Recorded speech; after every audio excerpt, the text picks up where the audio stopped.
Hello my dear students, how are you all? I hope you all are fine my dear students.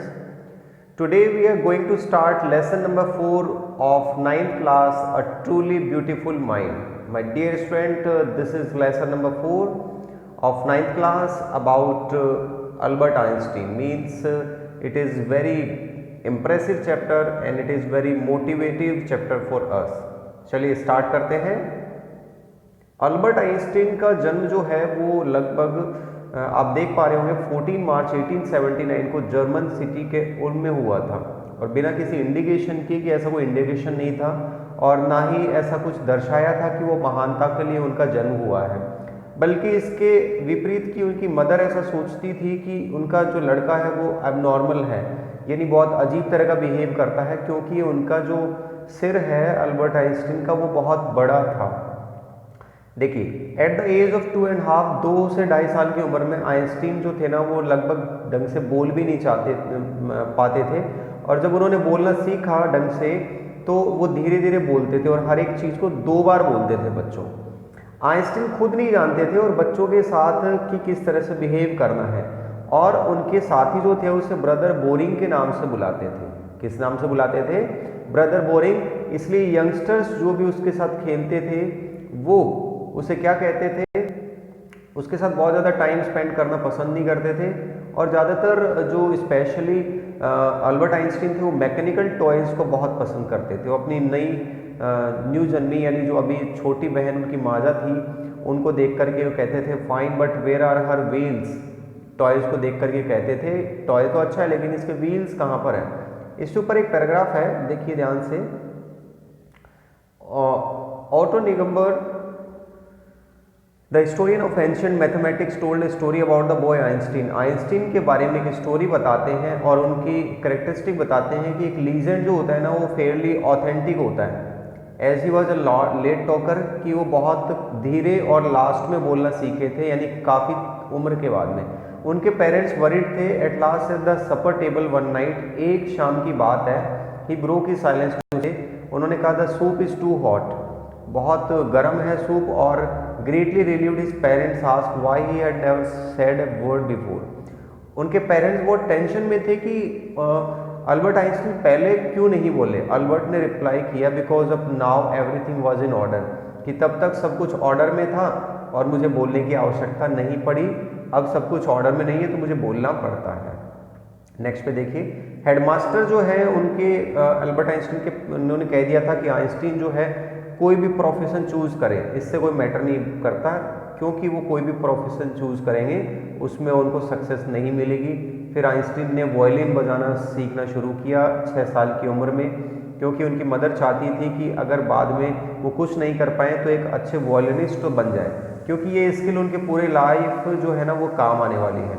But Albert Einstein जो थे ना वो इतने बुरे भी नहीं थे कि वो देखें तो उनकी म्यूनिक में 15 ही वॉज 15 मंथ्स ओल्ड, उनकी फैमिली जो थी ना आइंस्टीन की फैमिली वो म्यूनिक में आ गई थी जब आइंस्टीन 15 महीने के थे, और उन्होंने लगभग हर एक सब्जेक्ट के अंदर अच्छा स्कोर किया था।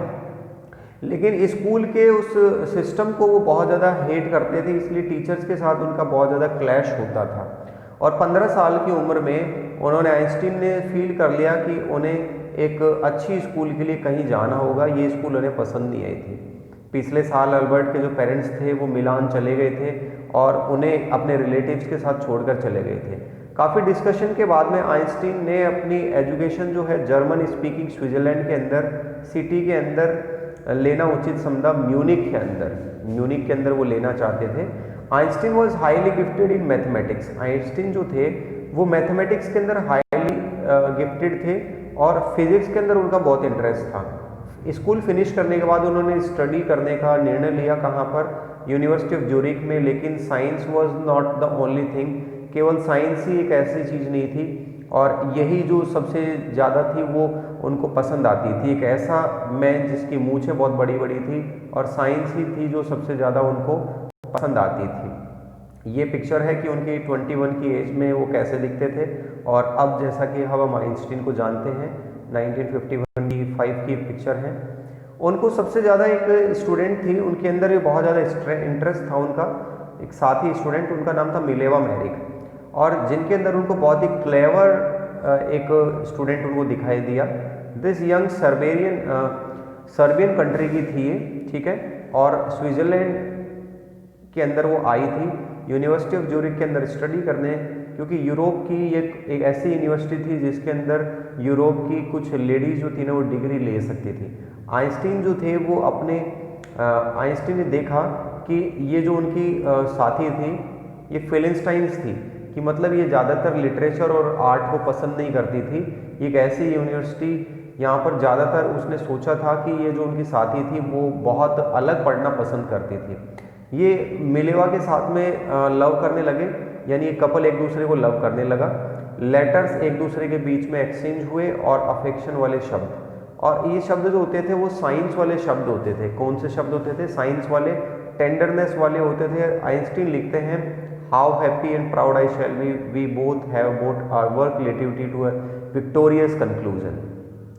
वो बात करते हैं, आइंस्टीन लिखते हैं कि किस तरह से हम एक दूसरे को काम को सपोर्ट करते हुए और रिलेटिविटी की थ्योरी जो है उसको हम एक विक्टोरियस कंक्लूजन पर ले जाएं। यानी यहाँ पर इनके लेटर में भी साइंस की बातें होती थी। अब 1900 के अंदर 21 की एज में अल्बर्ट आइंस्टीन जो थे वो यूनिवर्सिटी के ग्रेजुएट हो चुके थे और अनएम्प्लॉयड थे, यानी अब उनकी कोई भी जॉब नहीं थी, और इन्होंने प्राइवेट लेसन देना शुरू किया। एक 1902 के अंदर इनको टेक्निकल एक्सपर्ट की पेटेंट ऑफिस के अंदर इनको जॉब मिल गई थी। किसकी मिल गई थी? पेटेंट ऑफिसर की जॉब मिल गई थी बर्न के अंदर। यहाँ पर इनको ये देखते थे कि जितने भी लोग आते थे वो अपने इन्वेंशन को क्या करवाने आते थे? पेटेंट करवाने आते थे। और सीक्रेटली जो अल्बर्ट आइंस्टीन थे वो अपने आइडियाज़ को भी क्या कर रहे थे? डेवलप कर रहे थे। और लोग कहते थे कि ये डेस्क ड्रॉअर है, और यहाँ पर ये ब्यूरो ऑफ थियोरेटिकल फिजिक्स अपनी जो है डेवलप कर रहे थे और उस पर वर्क कर रहे थे। साथ ही साथ ही अपनी काम भी कर रहे थे। One of the famous paper of the 1905 में आइंस्टीन की स्पेशल थ्योरी ऑफ रिलेटिविटी आई, और इसके अंदर ये था कि distance are not absolute. Distance जो है ना वो एब्सोल्यूट नहीं है, एकदम सही नहीं है। कि इनका कहना ये था कि अगर दो परफेक्टली क्लॉक को एक साथ मिलाया जाए और अगर सेम टाइम पर वो दोबारा हम देखेंगे एक जर्नी के बाद में, तो हम देख पाएंगे कि एक जो है वो वेरी फास्ट होगी और एक बहुत ही स्लो होगी। और फ्रॉम दिस फॉलोड, इससे ये पता चला कि पूरी दुनिया की अंदर एक नया और एक बेहतर फॉर्मूला दुनिया को मिला, वो था मास और एनर्जी के बीच का फॉर्मूला। ये जो फार्मूला हम फिजिक्स के अंदर पढ़ते हैं, ठीक है।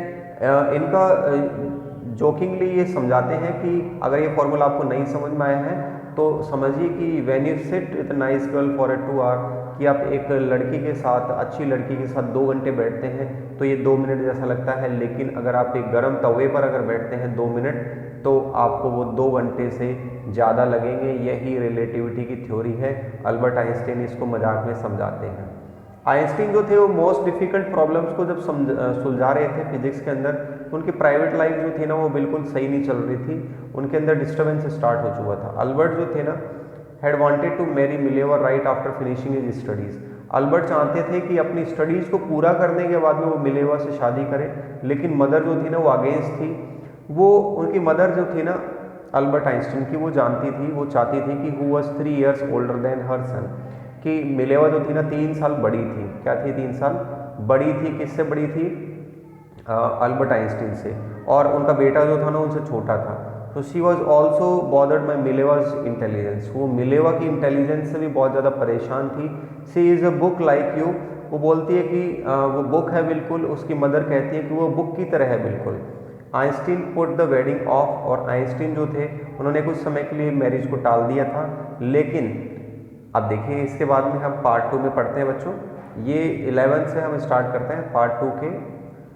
इस वीडियो के पार्ट 2 में हम 11 से स्टार्ट करते हैं। Okay my dear students, take care, come back.